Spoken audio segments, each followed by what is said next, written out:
My name is Rachel Flanigan, and it is November 12th, 2008, and we are at my house in Carson City, Nevada.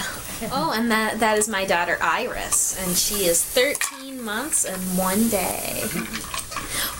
Well, I don't think I really have any first impressions because I was at the peace camp for my entire life. I believe the peace camp came into inception a year before I was born. At least what I've been told is that the planning began in 1980 out of a UN conference. So I was there the whole time. I was born in 1981. I guess some of my earliest memories from being there when I was very young, though, would be going on the Hiroshima Day and Nagasaki Day marches, and everyone making paper cranes and putting them into the wall at the depot, and being told that story. I'm sure that really made an impression on me because it's so tragic. What do you remember of the story? Well, there's some book. It's actually some storybook I'm remembering about a little girl who was in Hiroshima when it was bombed, and then years later she was a baby there, and then years later she develops leukemia, and in the hospital she tries to make 1,000 paper cranes because that's supposed to. If you make that many cranes, then the cranes are supposed to grant your wish, and she's dying of leukemia, so she has the wish to live, and she makes the 1,000 paper cranes, but she dies anyway.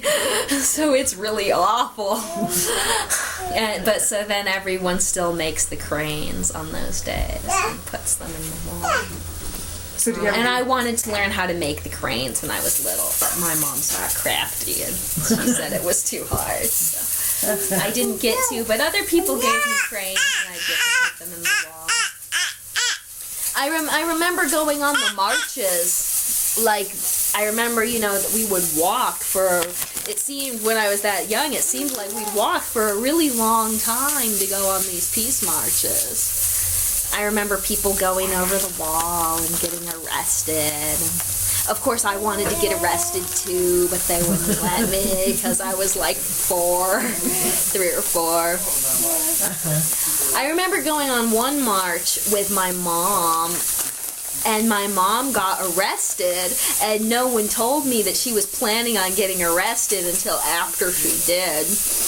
Oh, really? And she had worked it all out with her friend ahead of time for her friend to take me back to the camp because she was going to get arrested, but I didn't know beforehand. Wow. And singing the songs. I remember singing the songs. I don't remember being scared by that, but I wanted to get arrested too. Of course. And I remember being really upset that she didn't tell me beforehand. Yeah. Why did you want to get arrested? What did you understand about what that would be? Well, I always wanted to fully participate in everything and do as much as I could. And everyone was always telling me, you can't do that because you're too young. And, you can't be part of that. Or, people were always doing things. There was always like a big project that was being done. And I always wanted to help. But it was always just like, you're too young to help. You're in the way. It's not that I couldn't participate. It was just that I couldn't participate in everything all the time,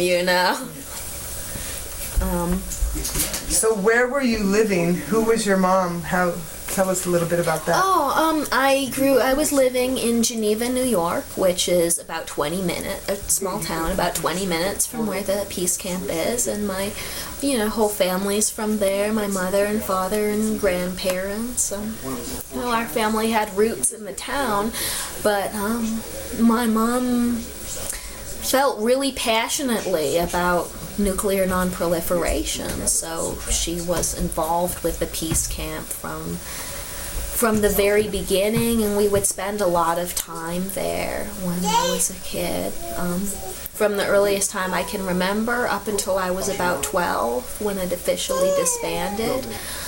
We always spent a lot of time there.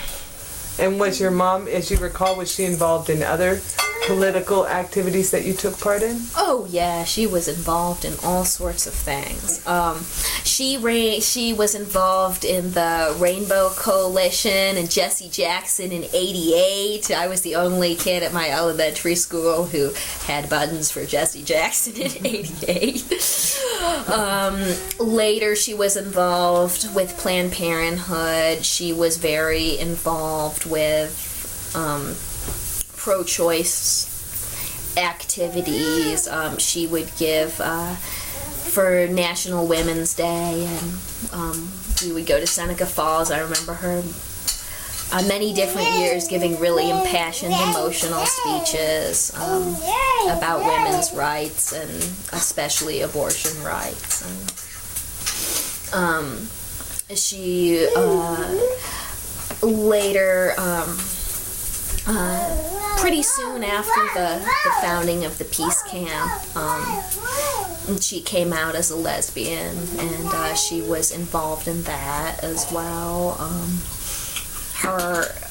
Her own custody fight over me became a political issue because I'm the first child in New York State to be given to a gay parent in a custody fight.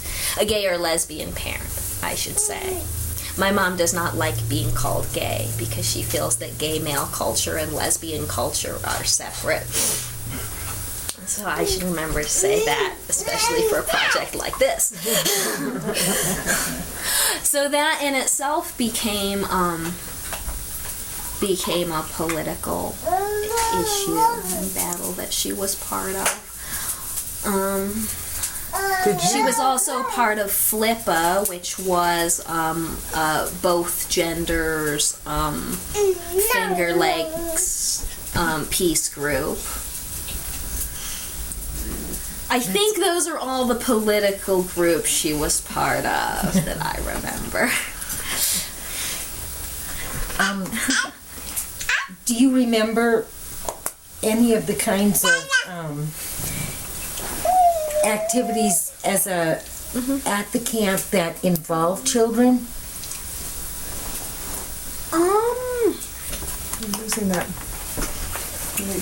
Not a lot. I usually wasn't allowed to participate in activities with the other children.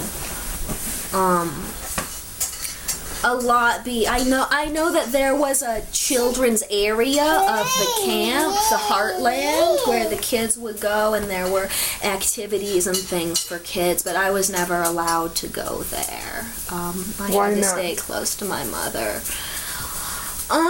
Maybe partly because of her personality, but also a lot because of her custody battle that she was in. She was very, very concerned about me being exposed to so-called inappropriate things there that might later be used against her in court. So she really tried to just like limit my worldview and expression.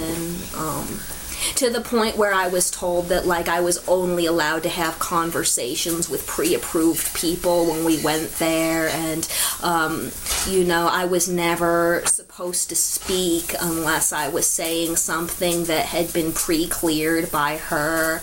Like, she would give me, like, talking points that I was allowed to use when I had conversations with people in my daily life, but beyond that, I wasn't supposed to speak. You know. What age range are we talking about? How old were you during this time? Like 4 to 10. Wow. Or 11. So I would always go and try to get the adults there to show me things or do things with me because I wasn't allowed to talk to the kids. I know I told you before I used to play with Jasmine and Olga. I was allowed to play with them. They met her standards, so I guess you could feel good about that. And when we were a little older, they would always want to play custody court with our dolls. We were all involved in these custody battles, and so we would set up the dolls and have court procedures and hearings and things. I wasn't the instigator of that. Olga and Jasmine were 2 girls who were cousins, who were the same age as me, and I'm not really sure what age we were when we started playing together, but we were probably around maybe 7 or 8, sometime around there.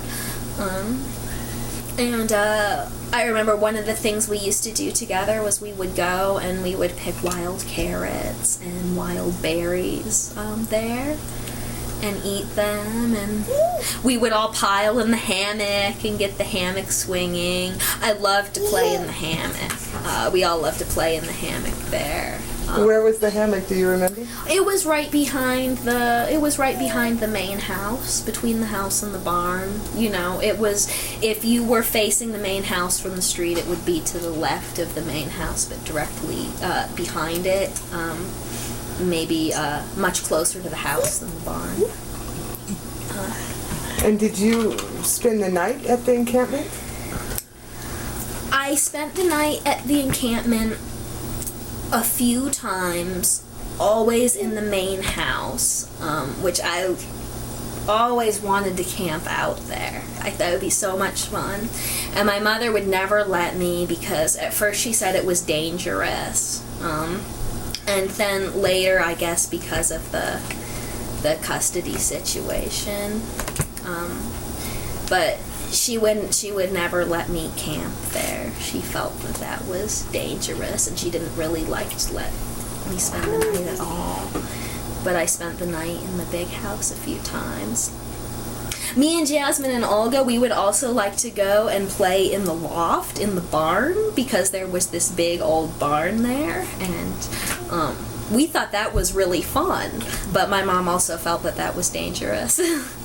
We weren't supposed to go in there, but we would because it was just a lot of fun. I used to tell my mom, like, why couldn't I do things like they did, you know? I wanted to travel around the country and be homeschooled, and it seemed like they had such a fun life and that I could do that, and I would really learn a lot doing it because I would have all this experience and get to see all these places. And my mom would always be like, "Oh, you're so lucky that we're not hippies, and I'm going to so much like trouble to raise you right and make sure you learn to do everything properly." Yeah. But I was always jealous of the other kids there. It seemed like my parents just had such a hard time trying to fit in with the conventions of society. It always seemed to me when I was a kid that wasn't working for them, and so if they could just let go of some of that things would be so much easier for them. And I saw other people who weren't leading lives that fit in with that, and so it always just seemed pointless to me. Like she was always trying, like she, in one sense, she was this, in one sense, she politically wanted to be this radical, and in another sense, she was trying to keep up appearances and a home life of like a 1950s housewife and middle-class family, and it just didn't work. It didn't work at all for them, and so being a kid, I was just like, well, we should just forget all of that and live like these other people because they seem happy. And if you can't give me a logical reason for doing something other than that's the way it's done, then let's just not do that. You had that perspective even as a child, then? I had really clear perspective as a child. I really don't think my perspectives ever changed much at all. For as long as I can remember. And I can remember being like 2 and 3. I don't think it's ever really changed. I've just had more experience. Yeah. But I don't think my perspectives really changed on anything. Did you get to hang out at the fire and sing songs and do some of those things? Oh yeah, I loved that. That was my favorite part of my childhood. I loved singing the songs. I would sing the songs all the time. I sing the ones I can remember to my daughter now. Do you remember even words to them? Oh yeah, of course. What can you remember? Give us a little preview. You want me to sing songs? Yeah. Cool. Sure. Sing to her. Let's sing. Let's sing. Oh, sorry. Your bun got in my way. His elbows bun. We're gonna rise with the fires of freedom. Truth is the fire running through our veins.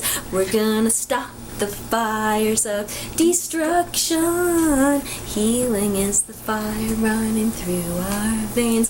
We're gonna rise with the fires of freedom. Truth is the fire that'll break our chains. We're gonna stop the fires of destruction. Healing is the fire running through our veins. And we would sing, I'm gonna lay down my sword and shield down by the riverside, down by the riverside, down by the riverside. I'm gonna lay down my sword and shield down by the riverside. I'm gonna study war no more. I ain't gonna study war no more. I ain't gonna study war no more. I ain't gonna study war no more. I ain't gonna study war no more. I ain't gonna study war no more. I ain't gonna study war no more. Mas. Oh, you're singing. My mom had a tape of songs from Greece too, and I remember most of those songs. One of those songs really scared me. What was that? I would lie in bed. See, I was like scared of the nuclear apocalypse all the time when I was a kid. I thought the world was going to end any minute. I was especially scared of Ronald Reagan. I thought Ronald Reagan was going to personally come and kill us all. But there's a song on the Greenham tape that goes, 4 minutes to midnight, 4 minutes to Armageddon. That song was very scary to me when I was a kid. And my mom would say, well, you still have to listen to it because it's true. I heard Hillary Clinton during one of the primary debates. And they were talking about, what are you going to do about Iran? And Obama started talking about nuclear non-proliferation. and participating in those treaties and leading the way. And Hillary Clinton started talking about how deterrence worked in the 80s, and it made me so mad. We were a bunch of our family, we were all watching this debate together, and I got so mad, and everybody else was like, what's deterrence? And well, she said it worked. You mean it didn't work? When I was working in Oakland for the East Bay Conservation Corps, I was doing school gardening projects, creating gardens at elementary schools there. And there was another guy who worked with the Conservation Corps, and he was working on his master's thesis, and he was very interested in, his master's thesis had something to do with intentional communities of people who live together, or he was really interested in communal farms specifically, but he wanted to interview me for his master's thesis. Okay. He's one of the few people I've met who had actually heard of the Peace Camp. And everyone in our group at the Conservation Corps, being, peace-loving gardeners, I taught them some of the songs, and we would start singing some of the songs when we were working, because we would always sing these old socialist songs and union songs and things like that. So they enjoyed learning some of the songs. And about 5 years ago, I met a woman who I'm now good friends with in California, who went to Greenham as a child with her mother. And she was totally thrilled to meet me, and I was totally thrilled to meet her. And she wanted me to sing her a bunch of the songs. She wanted me to sing her all the songs I could remember. And she wasn't there for an extended period of time like I was. Her mom was a journalist, so I guess it was more that she went there once for a period of time, like she went there for a week and experienced it, rather than like growing up there. But she was still very curious about it. And we met because we're both part of working with a Buddhist Peace Institute in California and they make their space available and try to do a lot of programs with other community groups that aren't specifically Buddhist, the local Native Americans, and the kids' summer camp, and they have permaculture classes there, and a lot of different groups. So we met there kind of for the first time, and she was asking me, like how Wes and I got interested in being a part of a place like this. And I said, well, I was a part of something when I was a kid that was very different, but it's it was a more urgent time and place then. But I have some kind of perspective on this idea of a peace institute that you want to make from my experiences as a child. So then she was really curious to hear all about it. And what about kids, as you were growing up in Geneva and your schools, what kind of reactions, feedbacks did you have for being a child that was a part of the camp?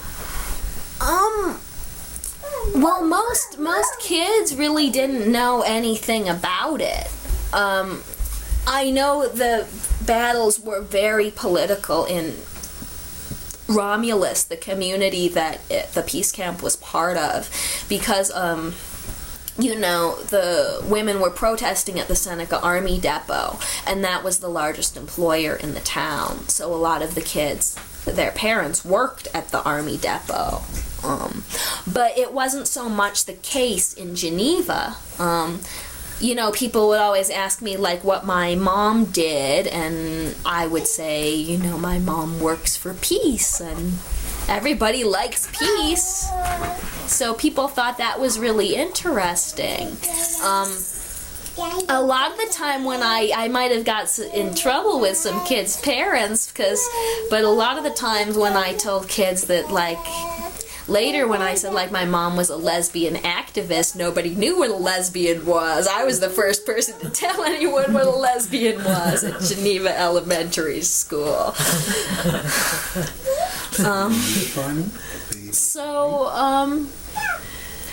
You know, most kids didn't agree with me on the concept of complete pacifism. I mean, it's really ingrained in people's mythology and education that, you know, without wars, the country would, I don't know, fall apart and be invaded split up between Canada and Mexico or something, I don't know. But most people just accept war and violence as something necessary to the functioning of society. And I don't know if we can... I don't think it's realistic to say that, you know, all wars will end. I think, you know, war is a state that's always been, and it'll continue, but personally I don't believe in any need for war, or that any war is really politically justified. And I would argue with people about that in school whenever we studied any of the wars. And people didn't agree with me. People thought it was kind of weird, but a lot of people, I think, just enjoyed arguing with me about it. A few of my friends were allowed to come to the peace camp with me occasionally. But that was a big deal. My mom was very careful and selective about who was allowed to come, because, you know, we didn't want any parents freaking out. But when we were older, near the end of the peace camp, like when we were around 11 or 12, one of my best friends, Michaela, was allowed to come for a big ritual that we had for the spring equinox. And everyone did going through this big sheet that was set up as a birth canal, and there was a big bonfire in the barn, and we sang songs, and we did arts and crafts. We made little mobiles, and, you know, there were lots of topless women, like there always are at the peace camp, and it was cold and snowy outside, but it was really warm in the barn, and we all danced and sang about the changing of the seasons. And I remember I made a little mobile with a picture on it of a woman planting seeds, you know, for the spring, like a farmer woman. And my friend came along with me, and I did a lot of warning her beforehand, like this might be really weird for you, because she was a Presbyterian. Her family went to the Presbyterian church, and I did a lot, like, it seemed like I was a total believer in the goddess and the wonderful, amazing powers of the goddess. But I told her, like, now, you don't have to think of it as a religious thing, or that, like, there's the goddess instead of your god. It can just, you know, you can just come and have fun. It's okay. And when she left, she was like, oh, I absolutely loved that. And we were kids. We were only like 11 or 12. But she was like, oh, I've never been with a group of women where they were all such strong women like that. And it was just amazing, and I loved it, and you shouldn't put down the goddess so much. Like, you gotta really believe in the goddess. The goddess is great. Like, she can... Like, that's so, like, this is so exciting. This is the best thing that's ever happened to me in my life. And she ended up, like, going to Smith College and studying women's studies and stuff. So I think maybe that one night might have had something to do with that. It was probably her first exposure to that sort of thing. I've always been totally into that. It was really devastating to me once, when I was, again, about 12 or 13, I think it was a little bit after the time when the peace camp was ending. And I said something to my mom about the goddess, and my mom said, well, you know the goddess isn't real. We just talk about the goddess to make a political statement against the patriarchal hierarchy of organized religion. And I was like, what do you mean? Like, you never believed in the goddess this whole time? Like, you raised me and sang me songs and told me stories and mythology about all these great goddesses throughout history, and you never believed in the goddess? It's all political? And I was like, yeah, everything's political. All of life is political. And I was just devastated because I really believed in the goddess.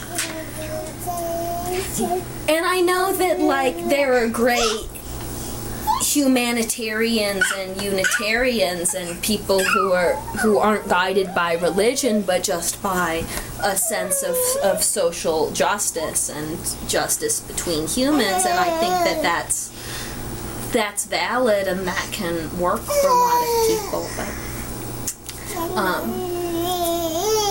But the rituals were always really meaningful to me, and I loved doing it. And I would make little altars at our house, and I would have my own little rituals at home. And I always really loved doing that, and I always believed in this idea that your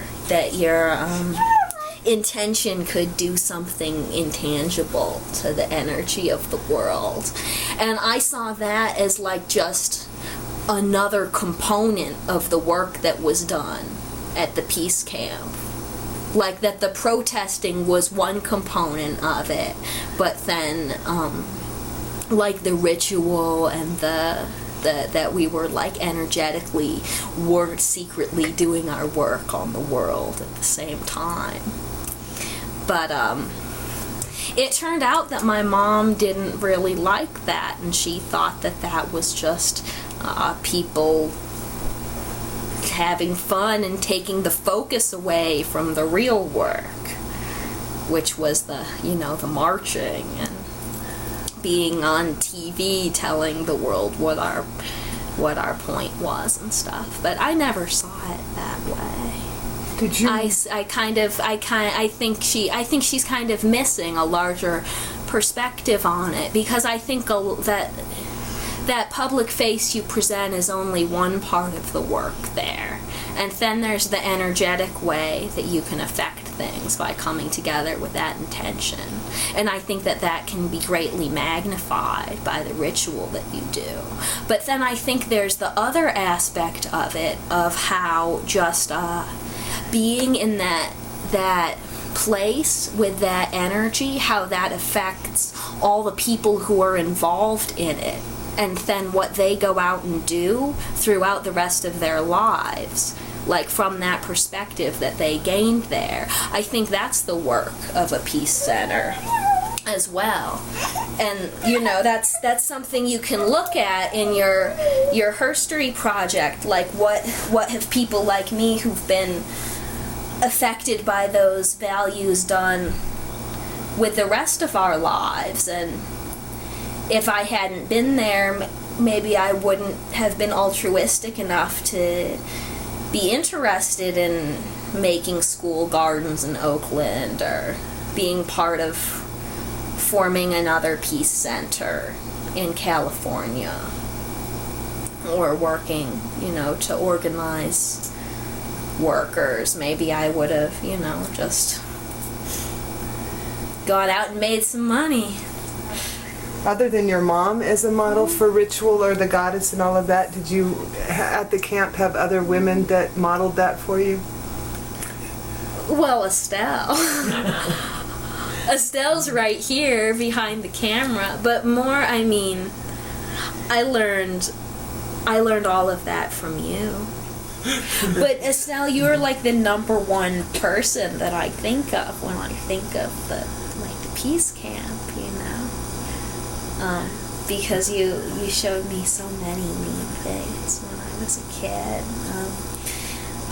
You showed me how to tell the difference between the wild carrots and the Queen Anne's lace, because the wild carrots have the flower, it has the little black flower in the center. And so then when you pull up the roots of one of those, because the two plants look almost the same, that will be the wild carrot. And I remember being on the bus with you when you lived on the school bus, and I thought that was the coolest thing in the world. And I would tell my mom, when I grow up, I want to live on a school bus. And my mom was horrified. And she was like, "No, you don't." And I'd say, "Why not?" And she said, "Well, by the time you grow up, you won't want to live on a school bus." I thought that was really cool. And we made a medicine shield together. And you helped me do the divination to find my spirit animal. And it was the rabbit. And we made and you would make dream catchers, and you told me the story about the dream catcher. And you would always tell the stories about the goddesses. Goddess, and that I was really interested in that. I really liked to hear that, and about how we were going to have a ritual and what we were going to do at the ritual and why we were going to do it. All of that was interesting to me. I always wanted to know the why and the mythology behind it. And you knew what all the different rocks and crystals were. You are that sort of thing is great for a kid. I would look through. You'd have all these strings of different crystals and rocks, for making jewelry with. I would look through them, and you would tell me what each of the different kinds of rocks and crystals were. All those things. Those aren't exactly. They weren't related to the direct action activities, but out of the adults you had time for me. What was your understanding of what role your mom played at the camp? Well, I knew that she was the media coordinator. I knew when we were going to have a big action, like a march on the depot, that she would write press releases and start bugging the press a couple weeks beforehand so that they would come and cover it. And then if someone was going to be the official person to talk to the press, that was her. And she didn't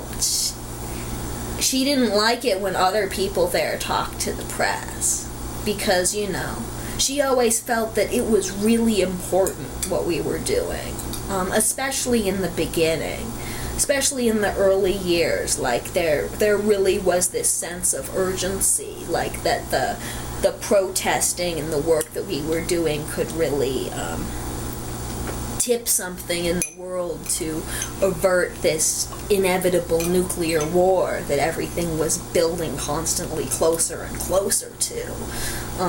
So there was always this sense of urgency of like, you know, when the TV cameras are on, we're gonna get 2 minutes to be on the nightly news.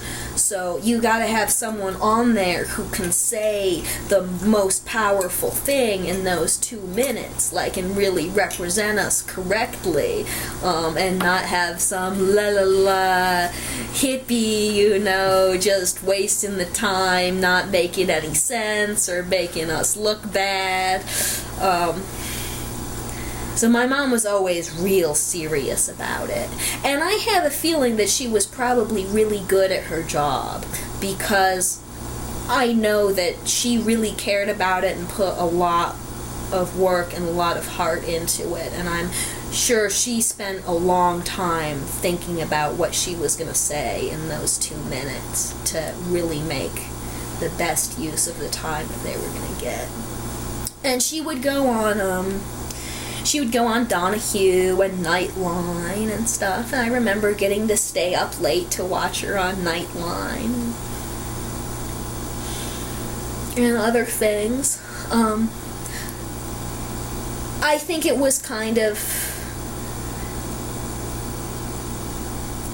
was hard for her when it went on for years and years, you know, and there wasn't that sense of urgency anymore. I know that she was frustrated about feeling like, as time went on, that the mission of the peace camp became less clear, when it was less direct action, just protesting at the depot, that,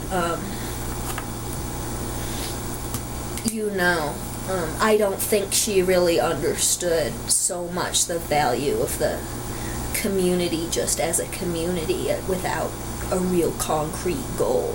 As the years went on, like, I would want to go to the peace camp a lot, and she wouldn't be as interested in going as much anymore, and she would say like, oh, there's nothing going on there. And I would say like, oh, things are going on there, like this person's there and that person's there and these people are there, or oh, well, I heard they're gonna have a ritual, or they're gonna have a bonfire on this night and we could go and stuff. And then she would express her frustration to me about how all of that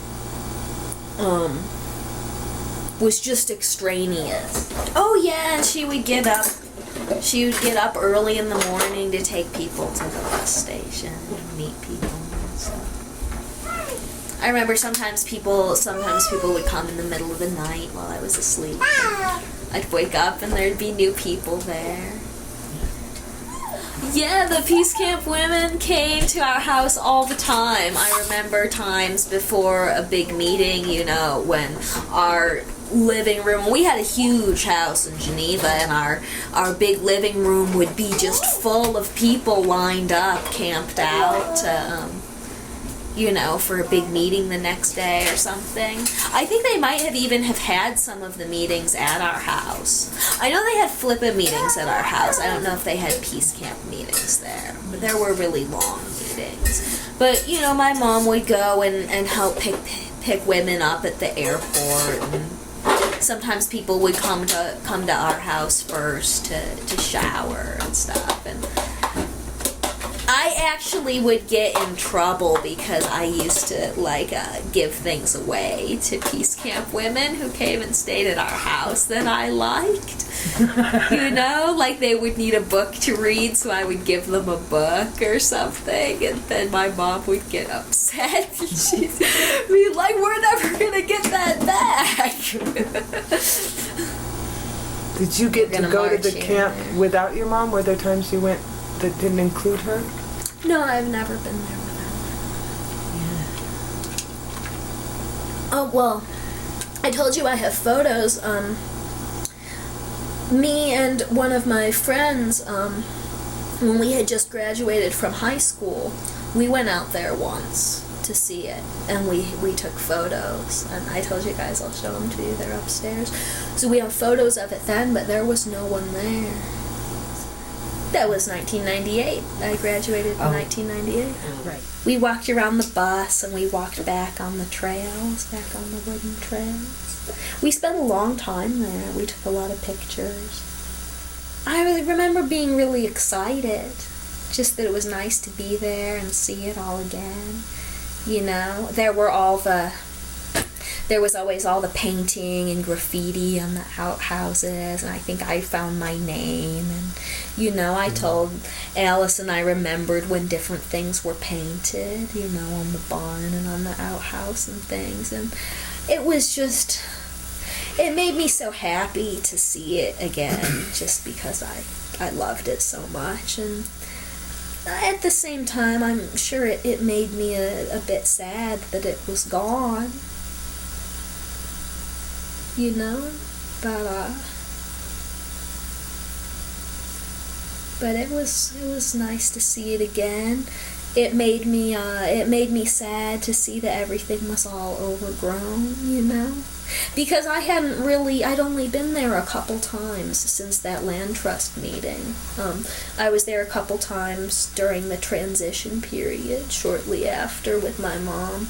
But after that, we never went back again. So, you know, knowing that it would be a land trust, I thought, you know, maybe when I went there, there'd be a bunch of gypsy women camped out by the barn, you know? But I knew that I knew if there were people there, I just knew that we'd be welcome there. What do you remember about the decision-making process at the camp? And were you a part of meetings with your mom? I got to be a part of the last meeting. My mom always told me about it beforehand when I was younger, about the consensus-based decision process. And my mom would complain about how, you know, it took days and days to reach a decision on any little thing. And when I was a kid, I thought the whole consensus-based thing was pretty silly. And I was like, oh, you get so upset about it every time, and it takes so long to do anything. Why don't you all just vote? Like, it's not that bad. And my mom would try to explain to me the importance of the consensus making. Usually I didn't like the meetings. The meetings weren't fun for me because that was a time when all the adults were being serious and I had to be quiet and stay away and not get in the way and stuff, and I always wanted to be a part of everything. At the last meeting where I remember I was 12, and a lot of people came together. Women came from across the country to be part of the last meeting and decide what was going to happen with the land. That was the meeting where we decided to create the land trust, so that people could come and women could come and stay there.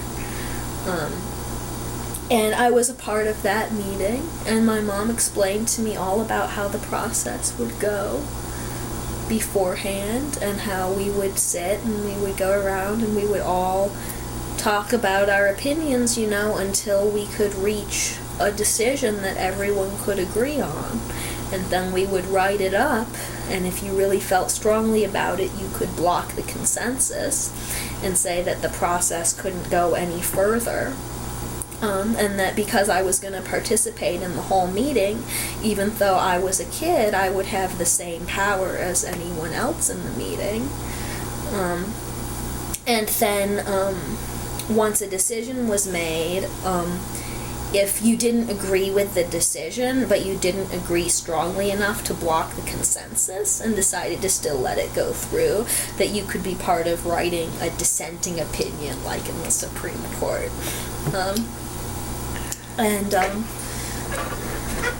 I remember the meeting lasting a few days, and I really wanted to be part of the whole thing. And I remember Jasmine and Olga were there, and they thought I was nuts because they thought it was really boring and they wanted me to come play with them in the barn instead of sitting in the meeting for hours and hours. And I was like, I've been waiting my whole life to be old enough to be allowed to be part of these meetings, and I'm going to be part of the last one.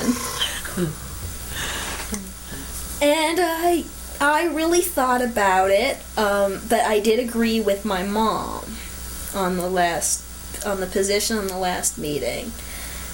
And I kind of think I disagree with her a bit more now as an adult. But at the time, her reasoning was very logical to me.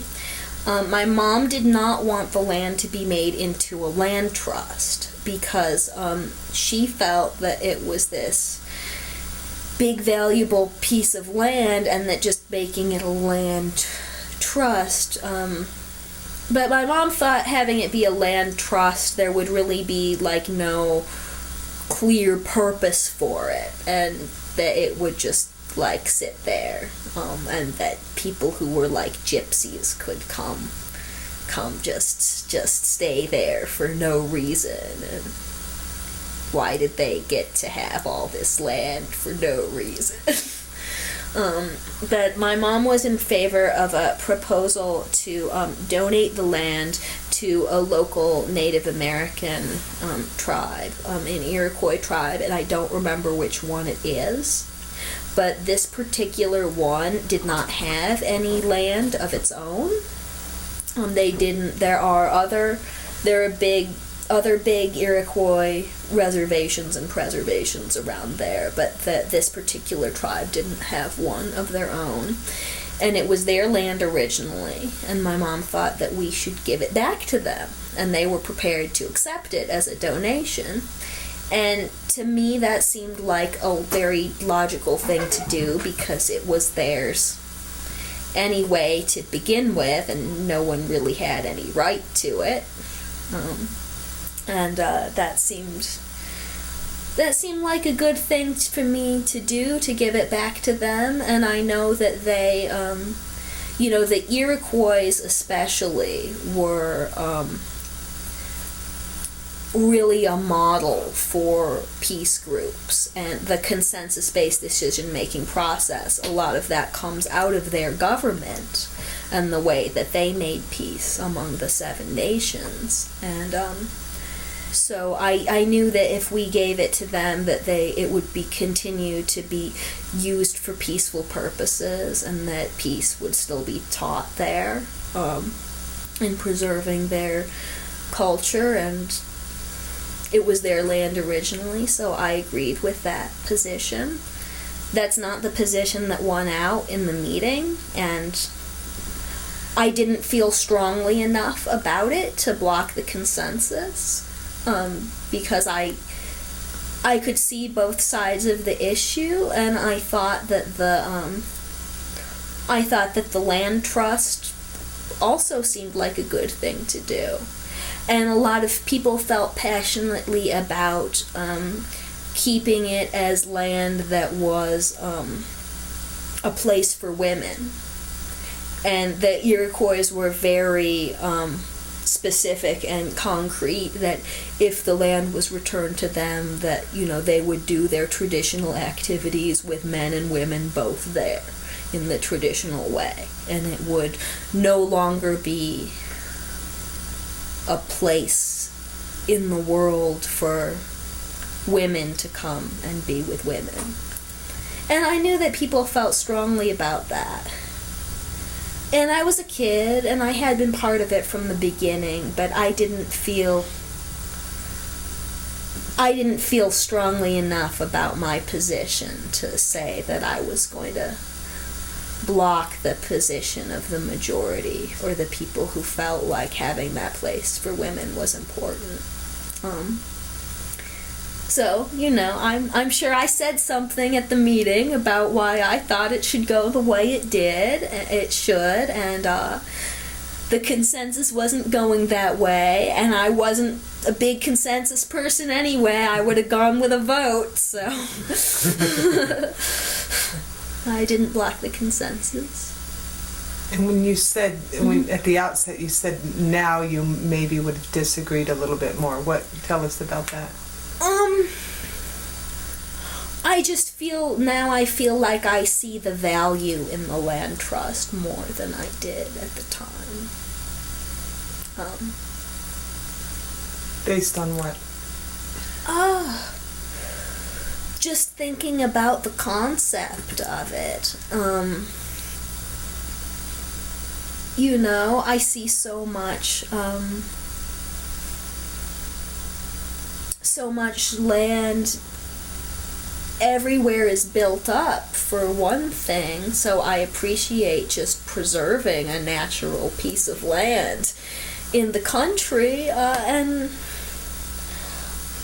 I think it's really, the national parks are in a lot of danger.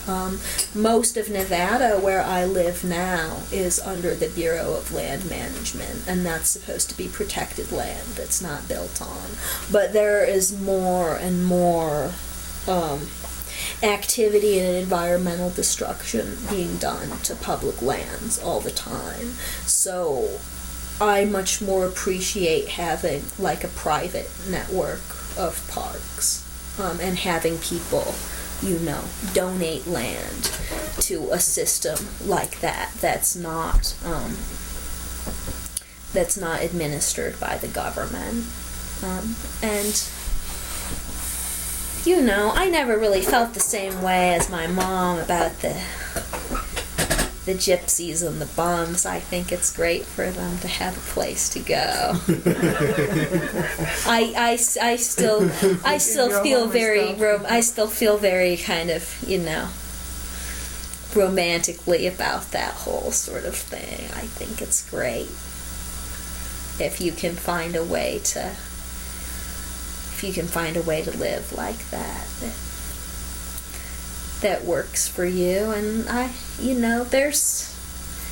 it doesn't have a specific purpose, but there's potential to it. I have this book over there on the shelf, Paradise, by Toni Morrison.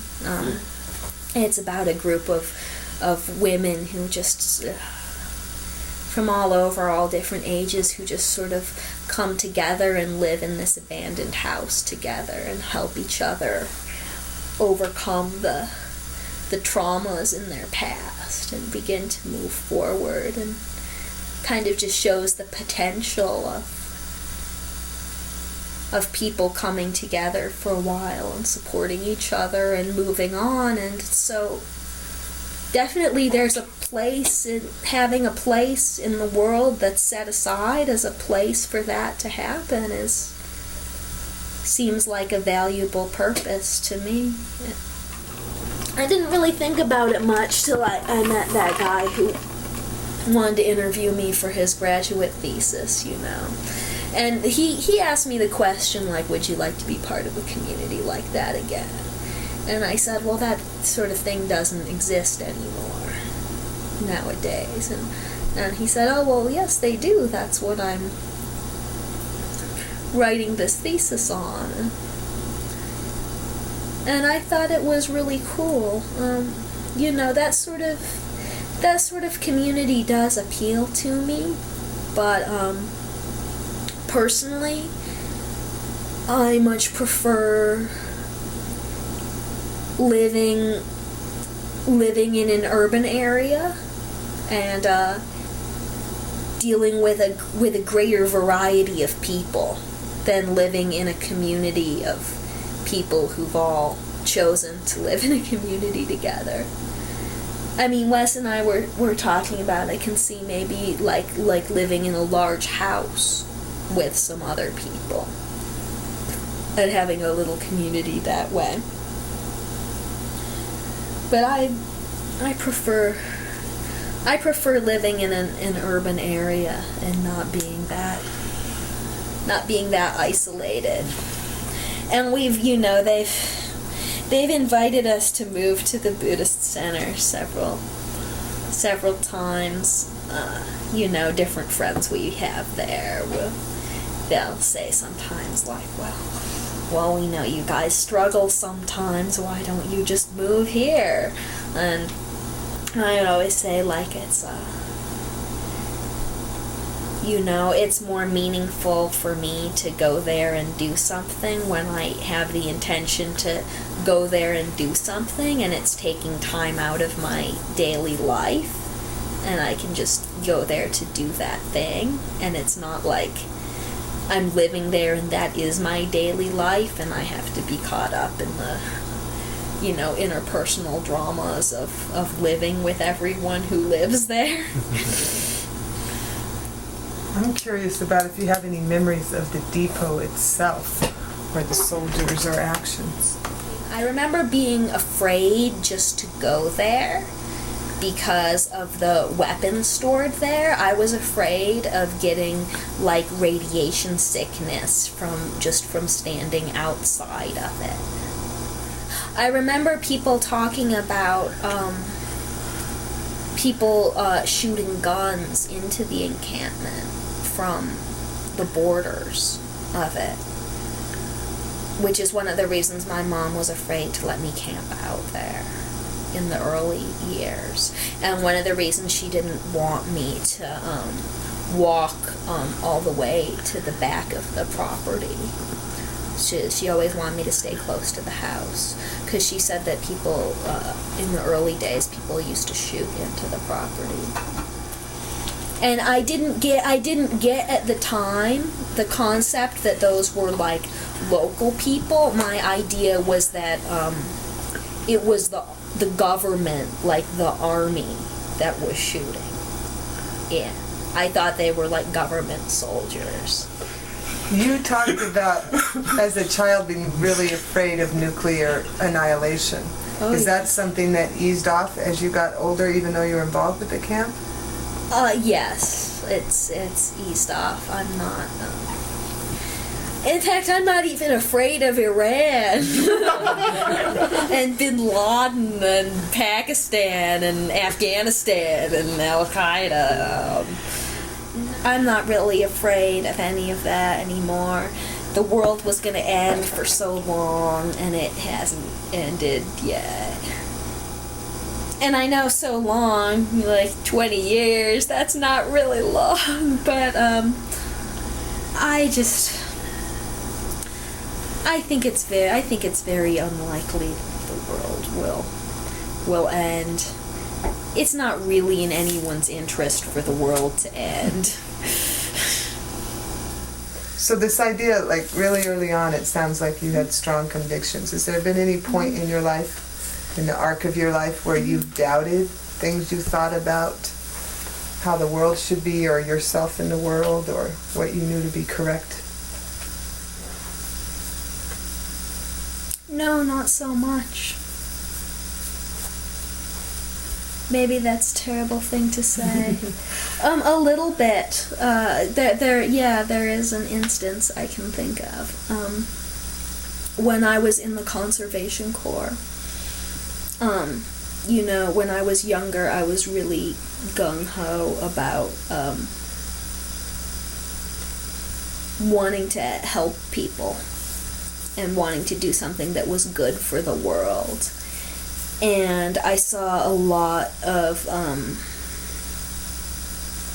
the work that we did in the Conservation Corps kind of being undone.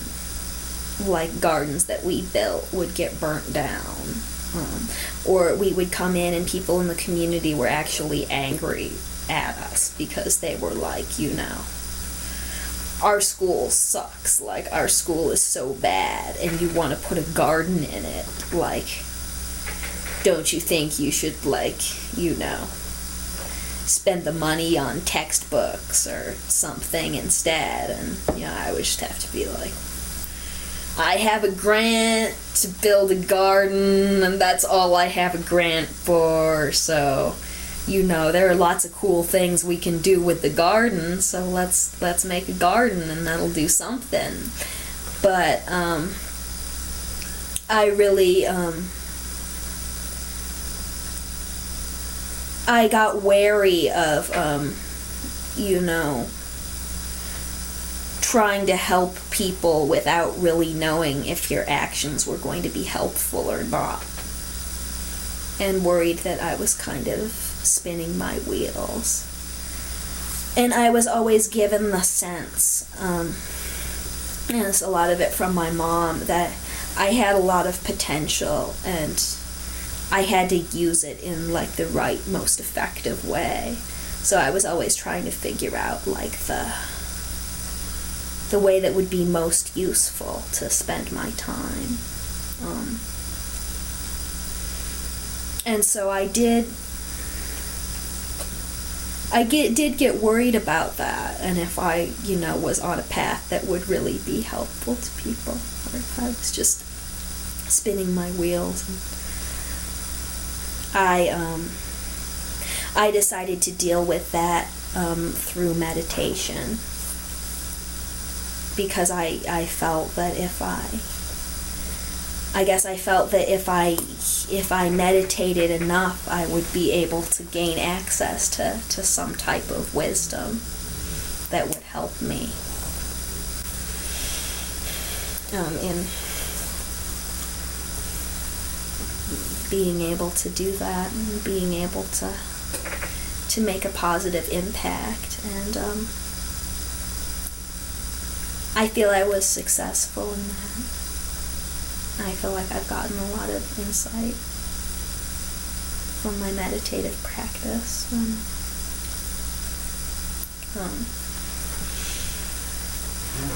I guess I'm always aware of the positive and negative, and I want there to be a lot more positive than negative, and sometimes it feels like I'm not trying hard enough. But trying hard doesn't work so well. But sometimes I feel like I'm not as effective as I'd like to be. And then one time I felt like I had eventually I felt like I had a really profound meditative experience that helped me to understand that. And I feel that my work with the gardens wasn't a waste of time. I've seen a lot of good come from that, and I've seen a lot of individuals have those projects really positively affect their lives. But I guess one of the reasons I've never questioned my core beliefs so much is because I've always been an extremely logical person.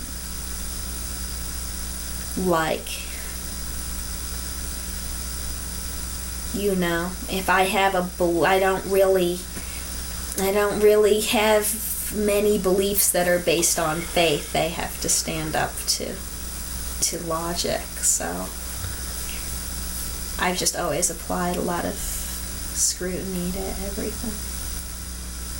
Can you tell us if in fact it's true some of the ways the encampment and your time at the encampment has informed who you are today? Well, I'm sure that that sense of altruism comes from the encampment. When I was very little, I was given the idea that the best and most important work in the world was to work for peace. And that it was urgent, and even if you had to put your life on hold, you had to work for peace right now, and all we could do is try to help people.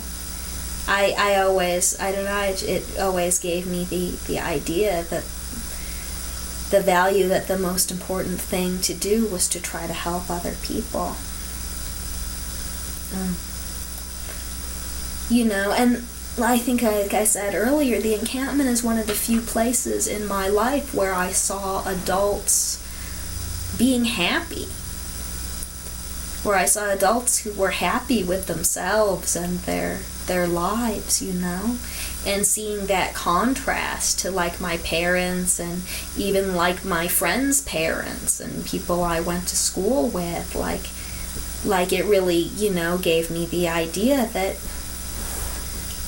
that people can be happy, and it was a worthwhile and attainable goal. What were the people at the encampment doing or saying that let you know they were happy? They were happy with all of their being, you know. People were playful with each other. People were affectionate. People were, you know, very, like, publicly affectionate, more than you normally see people being in society. People were, you know, creative. Lots of different women would come, and they would have a talent making, you know, a particular neat little thing, like a type of bracelet or jewelry or even other skills. It seemed like everyone had their special talent, and they would show, as a kid, like they would show it to me and stuff. So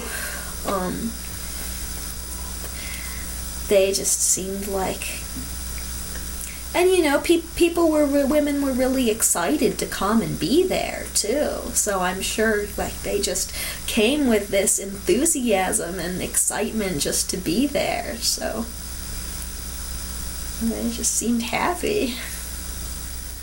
Is there any quality to you that, having had the experience you had at the encampment, that you recognize about yourself that's different than your peers? I would say, I don't know if it's directly probably from the encampment, that I can really, like, see a lot of sides of an issue. Because growing up at the encampment, I lived in one community that had one set of values and experiences. And then I would, you know, go home to Geneva and live in a different community with a different set of expected norms and values and things. And I didn't really want to see one as more valid than the other, though I definitely preferred the Peace Camp one.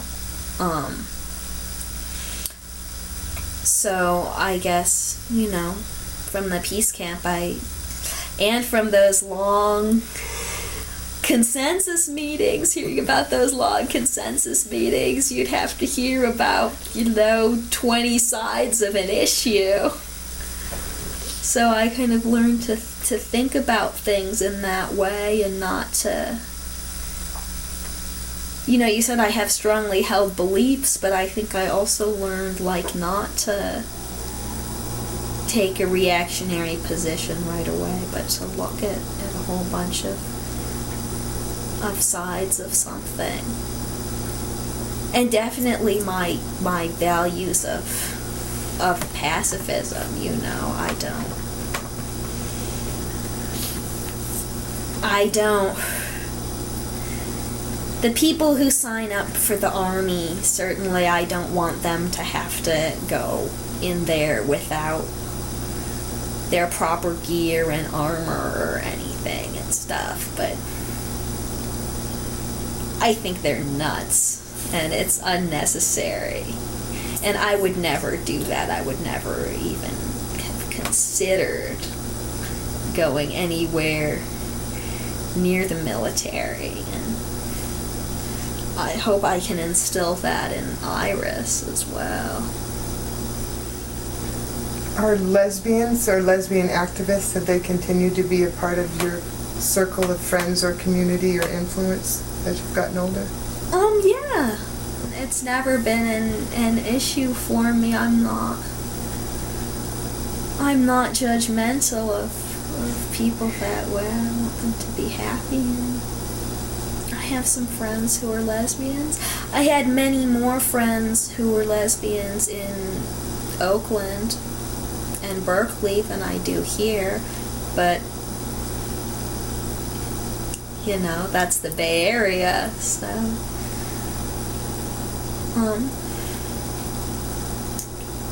And are there any women other than your mom that you still know that were from the peace encampment that you've stayed in touch with? Not so much in recent years, but when I lived down in Berkeley, when I first moved to Berkeley, I got in touch with the peace camp women who I knew were there, Helen and Lindsay, and we used to go to a potluck at Helen's house every week. She just lived a couple blocks away from me, and there were a lot of women there who probably weren't at the peace camp, but they were like peace camp type women, and I always really enjoyed going there. It was a lot of fun, and it felt a little bit like being part of that community again. I enjoyed hanging out with them. A lot of them were folk musicians, and they would sing. What is a peace camp type woman? Well, they weren't all gay. There was a spectrum, but quite a few of them were bi, and they were just they were creative, all involved in social justice issues in some way, doing volunteer work or working for nonprofits like me, where they were, idealistic and doing something to make the world a bit of a better place. A lot of them were artists. So that spirit of idealism and creativity, really. And of being self-confident and happy with who they were.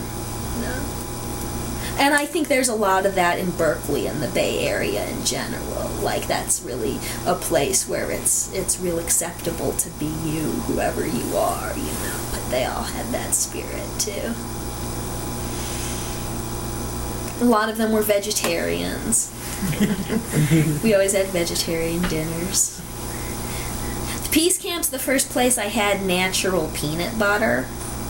That's not like Skippy, and I thought it was so gross when I was a kid. But now we actually prefer it.